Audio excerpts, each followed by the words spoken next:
Artilezko odeiak. Hor daude.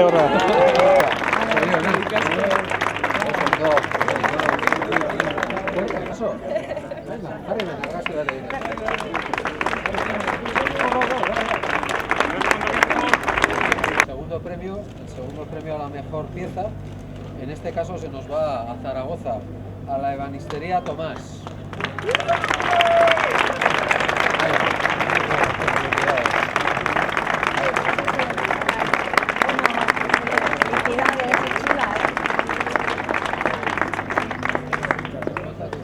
Gaur hemen etorri gara, artesautza eta komertzio festa hau bisitatzea. Gaur bi sariak ematen genuen, estan oberena eta produktu oberenai, kaso batean Nafarroko estan bateri eta estan honena, eta produktu honena Aragoitik etorrita ebanista bateri, produktu zoragarri batekin.